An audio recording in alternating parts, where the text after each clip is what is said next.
ইমান লৰালৰিকৈ কলৈ যাওঁ? দিগম্বৰ কলৈনো যাবি? তেনেহ'লে কলৈ যাওঁ? বুজিছা দিগম্বৰ, কৃষ্ণ কৃষ্ণ কৃষ্ণ, এইখন গাঁৱত তোৰ মোৰ দৰে মানুহ থাকিব নোৱাৰা হ'ল আৰু। কথাটোনো কি বাৰু ভাঙি পাতি কচোন। কৃষ্ণ কৃষ্ণ কৃষ্ণ, কমখন কান্দনে কৰিবলৈ আৰু কাম বিচাৰি নাপালে। হেৰ' মূল কথাটো লৈ তই জানো শুনা নাই? কোনটো কথা?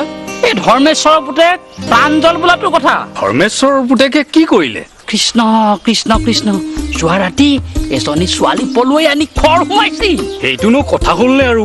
হেৰ' আচল কথাটো শুন। আচল কথা? সি যিজনী ছোৱালীক পলুৱাই আনিছে সেইজনী তাৰ বৌয়েকজনীৰ ভনীয়েক। কি সেই নষ্ট যোৱাটোৱে আৰু কাম বিচাৰি নাপালে? তই কেনেকৈ জানিলি? মই এতিয়া সেইফালৰ পৰাই আহিছো। কৃষ্ণ কৃষ্ণ কৃষ্ণ, মানুহবোৰে জুম বান্ধি বান্ধি কথাটো আলোচনা কৰিছে নহয়। সি বৰ বেয়া কাম কৰিলে নহয়। বাপেক তোৰ মান সন্মান একেবাৰে নোহোৱা কৰি পেলালে। কৃষ্ণ বাৰু মই এতিয়া আহো দে। যা যা যা যা যা।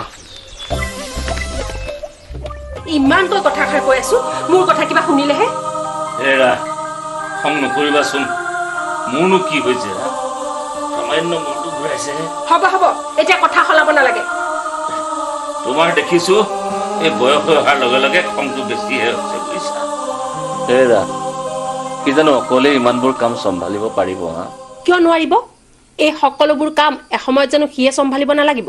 এৰা তুমি ঠিকেই কৈছা, এসময়ততো এই ঘৰ মাটি সম্পত্তিবোৰ সিয়েই চাব লাগিব।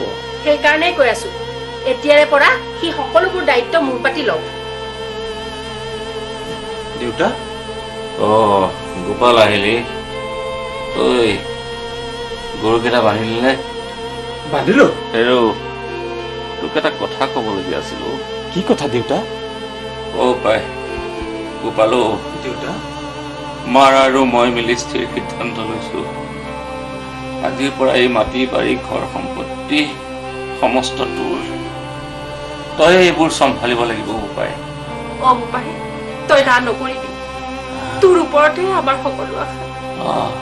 তই আমাৰ সিদ্ধান্ত নাকচ নকৰিবি বোপাই। সি আকৌ কন্দা কটা কোনে কৰিছে? নাকান্দিবি। শুনচোন, তোক আমি সদায় নিজৰ ল'ৰাৰ দৰে ভাবি আহিছো, বুজিছ? কন্দা কটা নকৰিবি বোপাই। গাটো ধুনীয়াকৈ ধুই আহে যাব পাই।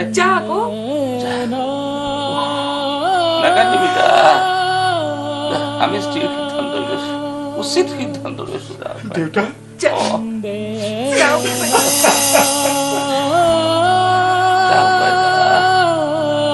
তই আশা ভৰসাৰ স্থল